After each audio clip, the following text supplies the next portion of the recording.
What is up, Watch fam? Happy Wednesday, and welcome to this week's collection review. I am Christian from Theo and Harris, and today we're going to jump into a collection of quirky old watches.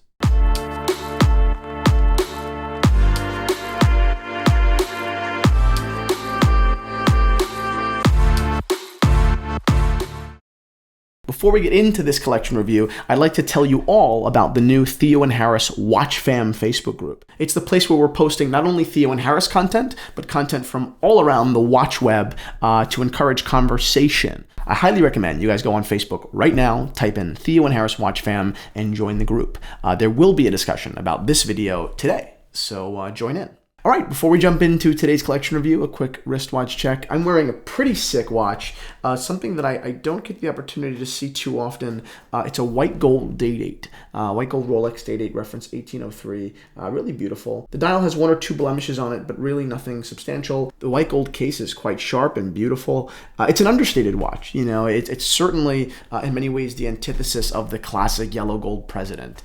Most people don't know what it is, which is the opposite of what made the day-date so popular, but still I'm a really big fan. So anyway, let's get into today's collection review. We'll be reviewing the collection of a teenage fan and watch geek, Halfdan. At least I think his name is Halfdan. That's how I'm gonna pronounce it. It's spelled half-dan, but in one word. I've never seen his name before, so if I'm mispronouncing it, buddy, then I'm sorry. I mean no disrespect. You talk about how you don't really have too much of a budget here, but you've got a wonderful little, actually not little, you've got a wonderful, pretty extensive collection here, especially for a young guy. Your first watch that you attached here was an Omega Seamaster Soccer. It's a reference 145016, which to my understanding is probably like the most approachable soccer Seamaster.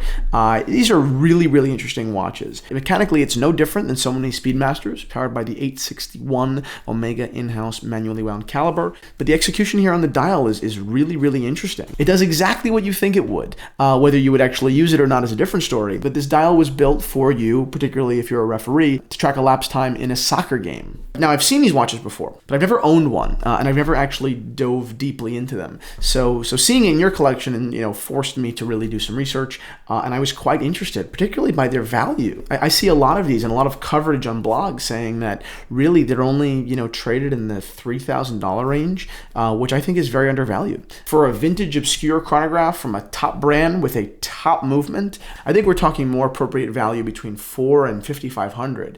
Of course, that's not necessarily a reality right now, but I think that's definitely within reach in the next couple of years. So hang tight, man. If you're ever going to sell it, hold on to it and see what happens. Okay, your next watch stays within the Omega brand. It's a vintage Constellation in 14 karat yellow gold with a beautiful and pretty much so mint crosshair dial. It was manufactured in 1967, which I always find incredibly cool, and their age alone never fails to blow me away. The fact that, right now I'm wearing something that was manufactured in 66, I believe, is just so interesting to me. So few things, apart from this Rolex, your Omega, and just, watches, are as good, if not better, 45 years after they're manufactured. It's an incredible idea, and I don't think that we should lose sight of that. In your description, you say you purchased this watch with its full box, papers, original receipt, and everything. Incredibly interesting. It seems like a model of condition, and if it came full set, that makes it even more so valuable. I think that Constellations are an interesting watch. Because the vintage dress Seamasters are so similar aesthetically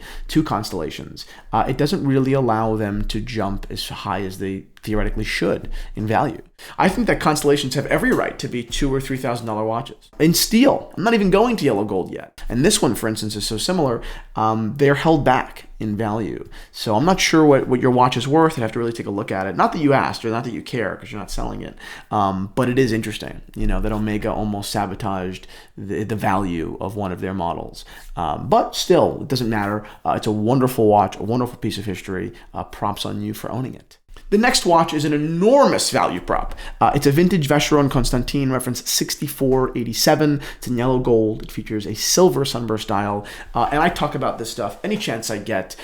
Vintage dress models from the top three brands, Vacheron, Patek Philippe, and Audemars Piguet, are extremely undervalued. Patek is not as much. Patek is probably the least of those three as far as undervalued, because the brand just carries it so much. But vintage Vacheron and vintage Audemars Piguet represent so much value, it's nearly absurd. I mean, not only are you getting the classic aesthetic that sure you can find in a Seamaster, you know, the simple equation of a precious metal case, a silver sunburst dial, but you're throwing in some of the most beautiful traditional Swiss manually wound movements. I'm not sure what the caliber is that powers this watch, but I've owned quite a few of these vintage Vacheron Constantin, and I'm just amazed every time. I mean, I love Omega. There's no doubt. You know, at $1,000 or at $1,200, pound for pound, Omega packs incredible punch. But when you look at one of these Vacherons, you can obviously tell the difference as far as movement quality. And what I find so interesting is that they had that dedication to finishing, not just Côte de Genève, but even beveling along all of the plates with closed casebacks. You know, today, of course, it's a layup. You have to finish your movements finely. Everyone can see everything through Sapphire. But back then, they were just doing it because they had the passion for it. Not to say that the watchmakers don't have passion now, but you know, back then they had an excuse not to execute finishing like that. But they still chose to.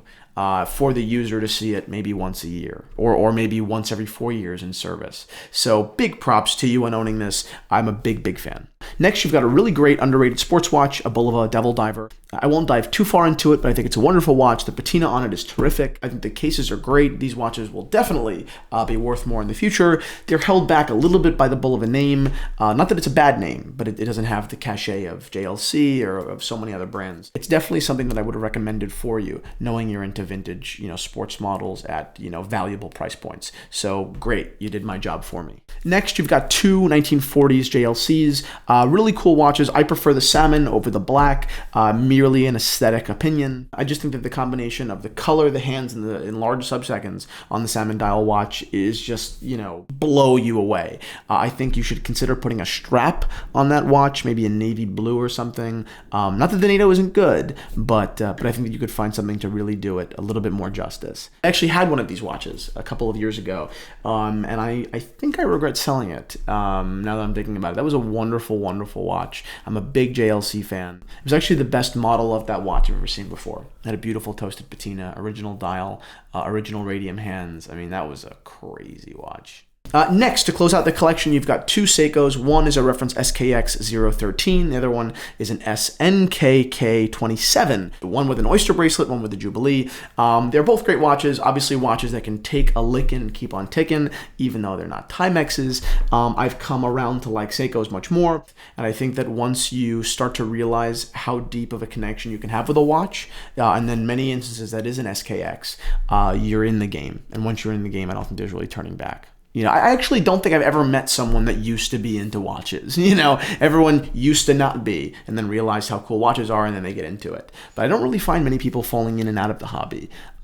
It's so easily integrated into your life. You know, it's not about going to, you know, car meetups every day, which there's, you know, no shame to the car community by any means. But being in the watch community is just a little bit easier.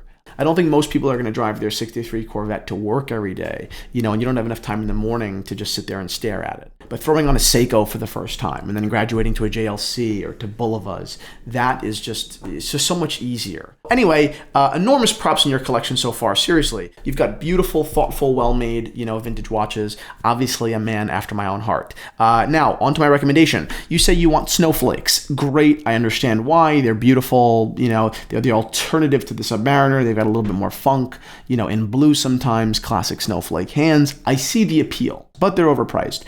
Most great snowflakes I'm seeing now are trading, you know, maybe between 8,000 and 10,000. If those were the best Tudor subs in the world, I would say, great, buy them. You know, it's a wonderful opportunity. You're grabbing something that I don't see too much more appreciation in, unfortunately. And even if I did, it's at such a higher price point than some of its brothers and sisters. The reference 79090, for example, that I don't think the value weighs out. So that would be a recommendation for you. I think you should take a look at those other Tudor 40mm, you know, Submariners. They're Rolexes through and through, and some of them are even more Rolexy than 80s and 90s Rolexes. They've got beveled lugs and matte dials and everything. Thank you so much, Halfdan, for sending in your collection. You seem like a gentleman and a wonderful watch collector. I hope to send you something from the Theo and Harris Watch Shop soon one day. That's it, guys. Have a wonderful Wednesday. I will see you tomorrow on Lug to Lug.